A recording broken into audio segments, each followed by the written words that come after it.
Hello everyone, we're back again with another solid chapter of Dandadan filled with a lot of questions coming out of it. We finally got more info on the girl that I dubbed Sawako in the last chapter. Seems she may be in cohorts with either Count Saint Germain or someone even more mysterious. A school locker! So let's get this boring intro crap over with and get into the fun-dadan. So the chapter kicks off with Okaroon running through the halls to meet up with the gang as he runs into none other than Sanjome, who totally for reals doesn't seem similar to literally anyone else. But Sanjome, by the way, must be Gen Z because he tells Okaroon to stop running in the hallways, bruh, because if he doesn't, he'll slam into someone and it'll be an ouchie ouchie with a skibbity toilet and it'll really mess up his aura and then he won't be lit and all. But it is kind of odd, isn't it? He begins to follow Okaroon even after he apologizes, constantly bringing up if he made any secret discoveries. Okaroon, being an honest good boy, says yeah, and he continues to follow him, wanting to know where he is going, and he won't let it go. Even after Okaroon tells him multiple times he can't talk. He then mentions after saying nah like he's Steve Buscemi or something that noise canceling isn't his cup of tea until he randomly does a thesis for a YouTube video mentioning that the noise waveform is hit with the opposite waveform as it's similar to the relationship between plus and minus. And while that means you'd think you'd expect to hear twice as much noise, instead you simply no longer hear it. And I am not going to lie, at this point in the chapter, I was more confused than Mooding when she's dry. Skibbity toilet, fellas, I did it! I fit in with the kids better than Sanjome. I did the references. Suck it, every single one of you slide canceling idiots. I win, and I'm now lit and riz.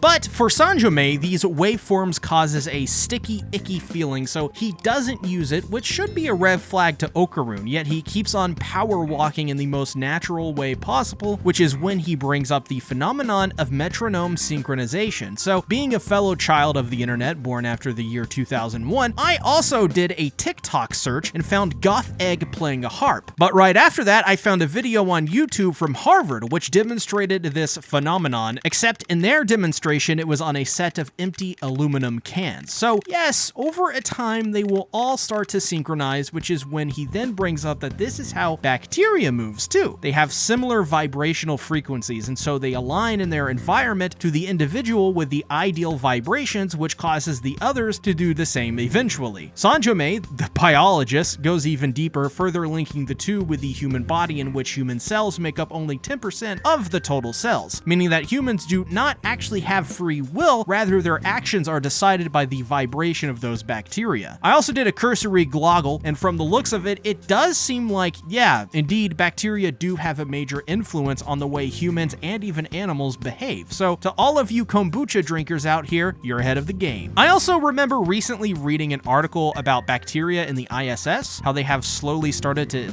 evolve in space to be immune to things like radiation and other things, which scientists now are very careful about on the ISS to control moisture so they don't breed more of these bacteria in what are essentially super bacteria that could both wipe out humanity on the most extreme and unlikely example to being used to theoretically be a literal shield for humans to use in space or even alter our biology and traits to make us, well, superhumans. Just thought I'd bring that up to divert your attention elsewhere. Totally not planning anything in the background here. But Sanjome then tells Okaroon to yield, and I think I was right here. The connection between Sawako and Sanjome is there as they both used the word yield, but peculiarly, he asks Okaroon if he accepts defeat in the face of his knowledge, to which Okaroon stops and says yes. Now this absolutely shook Sanjome, so my theory is that Sanjome has to get his opponent to yield to his attack in pretty much any manner. So if there is a fight through sharing knowledge, Sanjome can use that to set up a defeat for his opponent. Now this is kind of crazy because in essence, Sanjome can get them to yield and then possibly use the blade to get blood from them, which may allow Sanjome to take and harvest anyone's power. Now, coming out of this, why did Sanjome react this way? Well, I have two possible conclusions to share. Both of them could very much be wrong. One, Sanjome knew at this moment that Okaroon did not have any powers because, well, he doesn't. Turbo Granny left him, which could also be something Turbo Granny knew would happen, which is why she chose to leave. If Sanjome targets Turbo Granny, Granny and Turbo Granny knows about Sanjome, then this means she may know his goals and his powers. So the best thing to do is to save Okarun by leaving them all. This also makes me believe Turbo Granny may come back as well because, I mean, think about it. If her goal is to simply fool Sanjome / Count Saint Germain, then this was a great way to do it. Because if she was right and if I'm right, then this would get the attention off of them, at least a little bit, and kind of complicate things for him. I also went back to chapter 163 and I tried to see how he used the blade before, trying to understand the mechanics. And yeah, in that chapter, they did say yield. However, the blade just kind of appears embedded in them. Now, I don't know if this is like some manga thing, and we'll have to see when the anime comes out, but this could mean that the blade automatically stabs those who yield on its own, which could be another reason for Sanjome's shock. 2, another possible outcome is that he decided to hold back. Now, why? Because Okarun yielded with no pushback at all, which could have stunned him into not going through with it. If that is the case, then maybe he sees something in Okarun. Maybe there is some sort of prophecy that Okarun is enacting unknowingly, or possibly he sort of acts on like an honor code of sorts. Like, you know, only those who are perceived dishonorable will be stabbed by the blade. If that's the case, then Okarun may have secretly uncovered a way to bypass Count Saint Germain's powers. But honestly, I don't have a clue. I don't even know how to read. I've just been winging it this entire time. Now, the rest of this chapter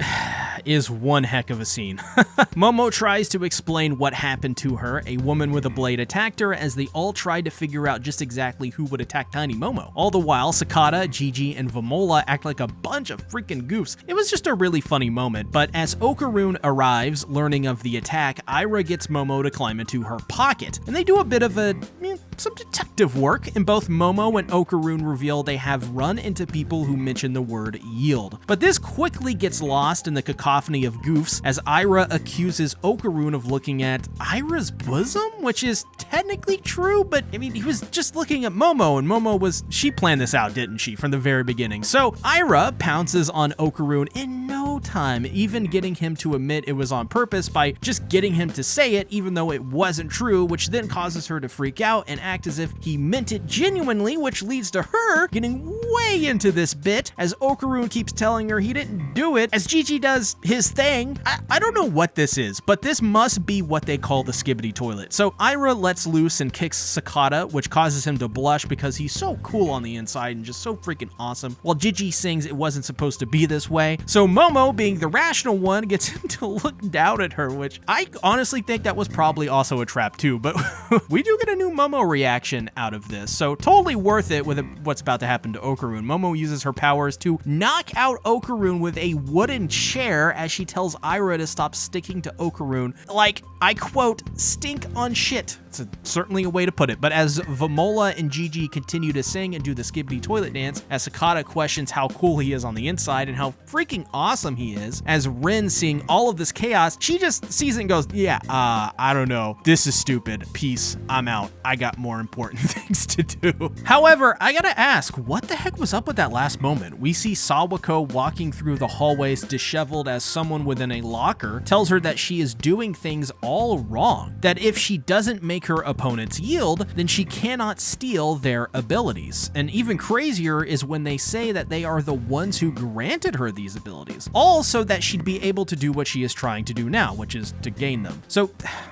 it's just weird. She responds that she can't control it very well, to which he tells her that the key isn't controlling it. She must confront her own desires and give into it to allow her to remake herself in her own image, the person she truly wishes to be, aka some persona stuff. But this was, I mean, just such a crazy moment, and I'm not sure if this is our new antagonist of the series for this arc, and if Count Saint Germain may be a red herring of sorts, because if you think about it, this locker person probably isn't Count Saint Germain. And if that's the case, then does that mean Count Saint Germain is the same as Sawako here? What does this also mean for the girl? Will she eventually join the group like the others? Or will she just be an antagonist for this series? Also, another thing I thought about, if Unji is in the hospital, then does that mean he is a prime target for Count Saint Germain or this locker guy? After all, he is still recovering in the hospital right now. But I did think it was really cool at the end. We do get to see Sawako, I guess, activate her powers, which is the power Tower of Tontatas from One Piece? I don't know. I thought it was cool. It's a pretty cool visual at the very least, but let me know what you guys think. Let me know in the comments below. Also, be sure to check out Gamer Subs and use my partner code CTactics and you'll get 10% off all orders, and it gives me a commission too. Also, try ordering some free samples with my code too, which is also possible to do with my partner code. Thanks for watching, everyone. Bye-bye!